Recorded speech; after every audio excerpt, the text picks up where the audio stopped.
The average lifespan is between 6 and 8 years of age, though the oldest recorded wild coyote lived to 15. Coyotes are susceptible to a range of diseases that contribute to mortality. Only half of those born will live through their first year. Adult western coyotes might have 40% mortality rates even if populations are not exploited. Most deaths result from distemper and car collisions.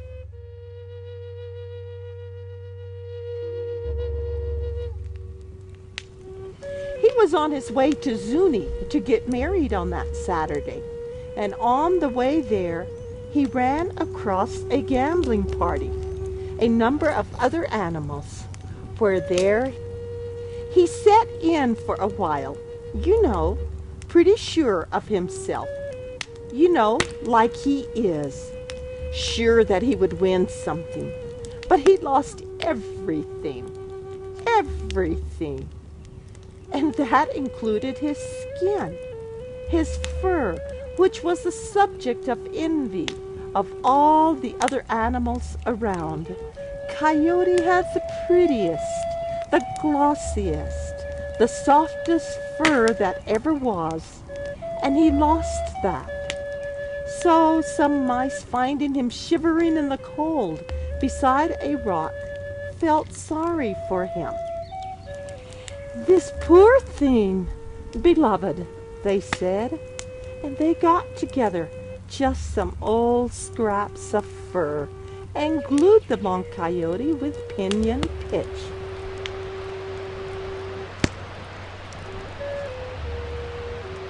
Coyotes' coloration is quite variable. Melanistic or black coyotes are believed to be particularly rare, and there is some suggestion that melanistic animals in the East are individuals who carry red wolf genes. Only one case of melanism was reported in western coyotes.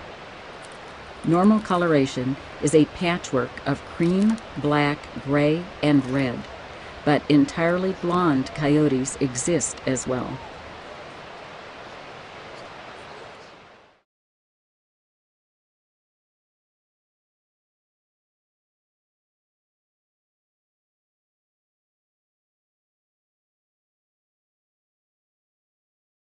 Coyotes have one of the widest vocal repertoires of any mammal.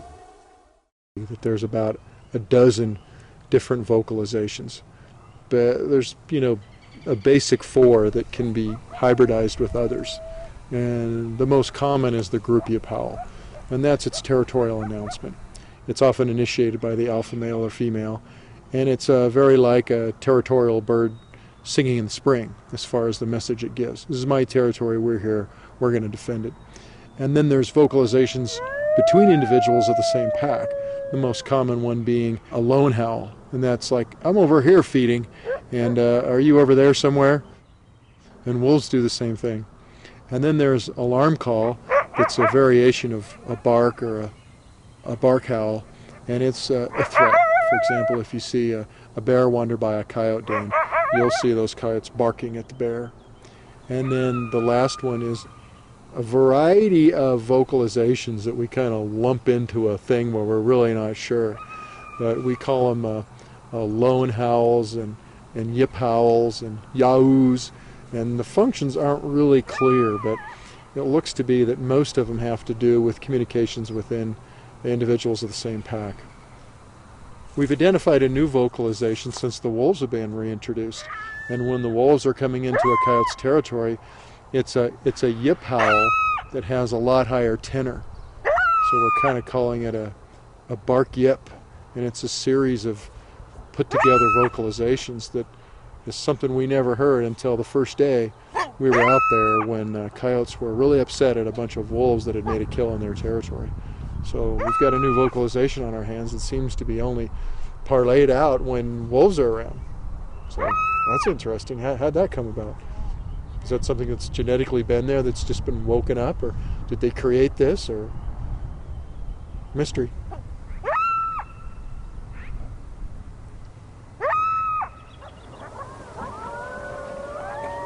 The calls between territories tends to be always the groupia powell. While most coyotes do not take advantage of livestock, some ranchers experience losses. When raised on sheep, young coyotes will grow up to be livestock killers. But there are some exciting ways to encourage otherwise. Ranchers implement guard llamas and donkeys to deter predation. Raised with the sheep, llamas will defend the flock by chasing coyotes, an unexpected and effective deterrent. Since this farm started using llamas, they have not experienced losses from coyotes.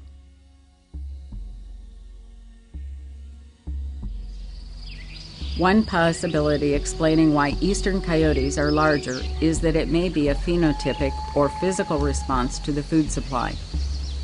This diet difference, coupled with deep snow, may select for larger coyotes. Dr. Chambers, emeritus professor at SUNY Syracuse, studied eastern coyotes for more than 30 years.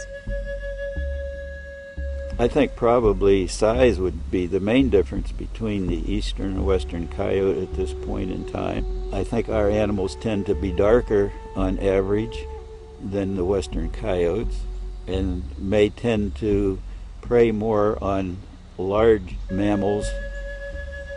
But I suspect that at least in our Adirondack populations, it is a more wolf-like diet than what we see in western coyotes. We did measure skulls on a large number of animals and compared them with the Algonquin wolf, the Tweed wolf, and to eastern coyotes. There seems to be a gradation in size from the Algonquin wolf down to the eastern coyote.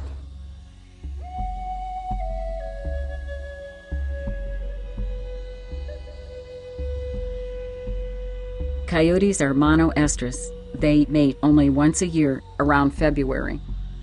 One female's heat cycle is only 4 to 5 days in length, though they come into heat between January and March, depending on latitude and age.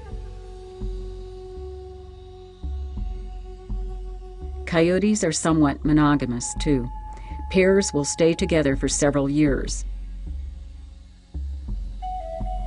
Unlike western coyotes, eastern coyotes are less likely to breed in their first year.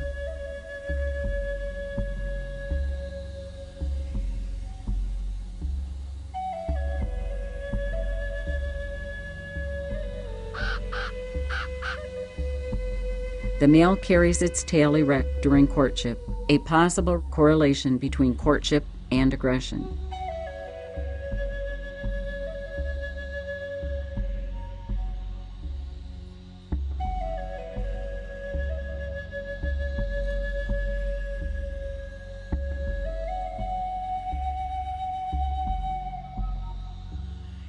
Like other canid species, coyotes have a copulatory tie.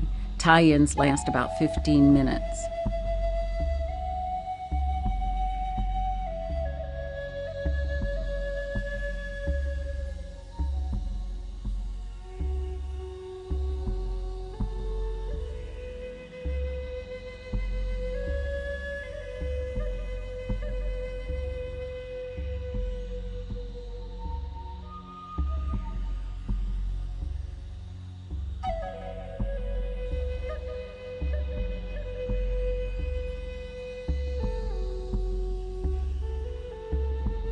It was once believed that Easterns are larger due to interbreeding with domestic dogs.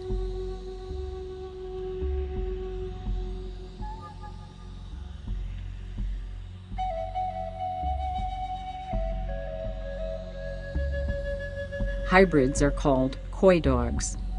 While this may have occurred during initial coyote colonization in the East, it is highly unlikely now.